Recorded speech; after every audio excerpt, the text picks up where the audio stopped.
Ready to escape into a world of enchanting pixels? What is up, my peeps? And today we are going to be reading Toys That Go Bump in the Night. Andy was at a friend's house for a sleepover, so the toys had the whole night to themselves. What do you feel like doing? Woody the cowboy asked the other toys. How about a spelling bee? Suggested Mr. Spell. Nah, you always win, Ham the piggy bank replied. What about a game of hide and seek? Asked Slinky Dog. I'd rather not, Rex the dinosaur said nervously. He didn't like small dark places. Suddenly, rain began pelting the windows. A streak of lightning lit up the sky. Rex shuddered. Oh no, he cried. Reminds me of the newest Buzz Lightyear video game, the Space Ranger said. It starts with a storm forcing me to crash land on a hostile planet. On a hostile planet. You don't even want to know what happens next. Yes, we do, said Bo Peep. Telling scary stories is the perfect thing to do on a stormy night.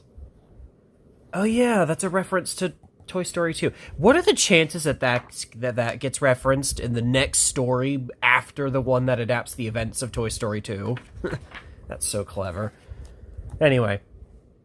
Okay then, said Woody. Scary stories it is. Gather around, everybody. There I am, trapped on a planet trapped on a planet filled with six-headed aliens, continued Buzz. The creatures close in on me. They are ready to blast me with their laser guns, but at the last minute, I activate my jetpack and blast straight up into the sky. Instead of hitting me, the rays from the aliens' guns bounce back off the rocks and stun my attackers while I make a clean getaway. Oh, said the little green aliens. Sorry, fellas, said Buzz. Besides, the aliens in the video game are evil, not nice guys like you three. May I go next? Asked Rex. Rex's story was about the most ferocious dinosaur on Earth. He had enormous pointy teeth and a fierce roar, Rex said. Then he roared himself. No one jumped or screamed. Did I scare you? Rex asked his friends. Sure, Woody replied. He winked at the other toys. All the other toys knew Rex was the least ferocious dinosaur around, but they didn't want to hurt his feelings. Rex told the other toys about the creature's bad breath. Big eyes and super sharp claws. His jaws were like a steel trap, Rex exclaimed. He could crush dinosaurs twice his size. Then Rex shivered with fright. Woody volunteered to tell the next scary story. Did I ever tell you guys about the time Andy and I went to a haunted house? He asked. The toys all shook their heads. Well, there we were, walking by a house that was all decorated. Suddenly, these ghosts rose up out of the lawn. Andy ran for the front porch and rang the bell, but a vampire answered the door, and he was holding a black cat that had bright yellow eyes.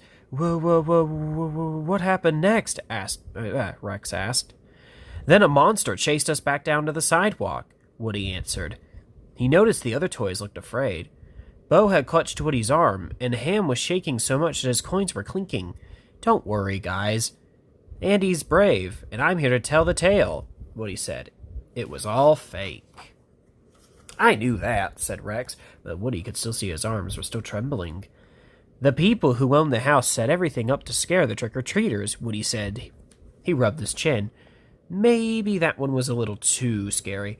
All right, gang, Woody continued. I think we've had enough stories for tonight. Let's get some sleep. Andy will be home bright and early tomorrow morning.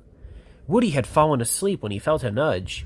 He moved over a little, then felt another small nudge. Then he felt another small shove. Woody, Rex whispered. Huh? Woody said groggily. What is it? I heard something, said Rex. It's coming from under Andy's bed. You must have been dreaming, Woody replied. I know I wasn't dreaming, because I haven't gone to sleep yet, Rex explained. Maybe it was a noise from the storm, Woody said. The storm is over, said Rex. You're going to make me get up, aren't you? Asked Woody. If it wouldn't be too much trouble, Rex answered. All right, said Woody. Let's go have a look under the bed. You'll see there's nothing to worry about. When they reached the side of the bed, Woody lifted the bedspread. It was too dark to see anything under there, he said. But everything seems okay to me. Grrr. Good job, Rex, Woody added. If there was anything around here, I'm sure you scared it off. That wasn't me, Rex said. his voice shaky. It wasn't? Asked Woody. Something went bump underneath the bed. Looks like you did hear something after all, Woody admitted. He was starting to feel a little nervous, too.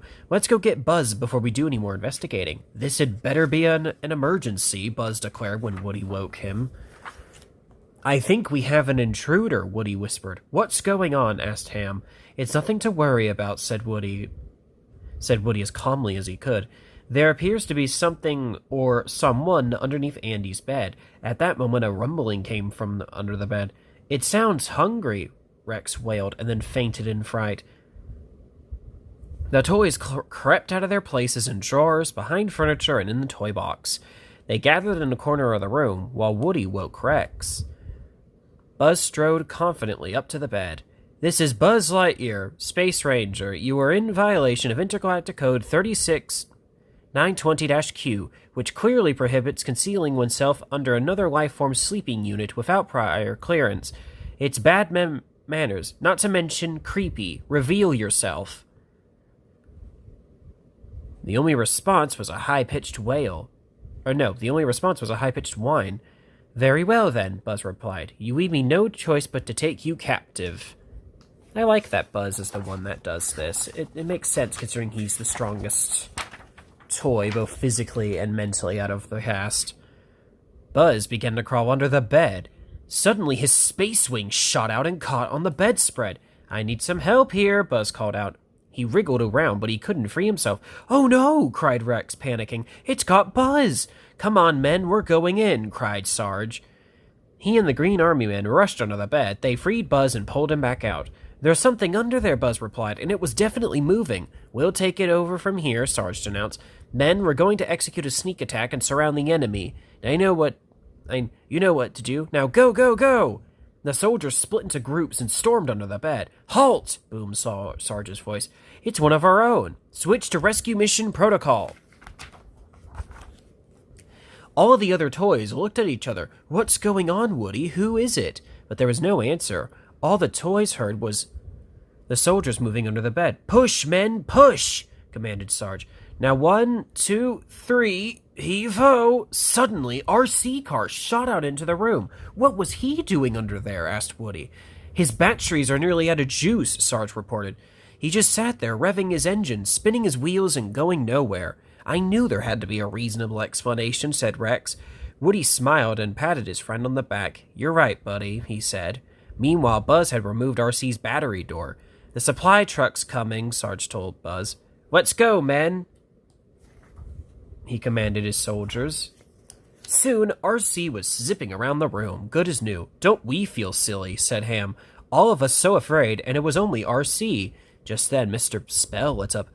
A low battery is scary, he said. In fact, I'm feeling a bit sluggish myself. Make a note, Slinky, said Woody. Tomorrow, fresh double A's all around. Well, for the toys that have them, at least. All right, don't forget to like, comment, and subscribe. Talk to y'all later.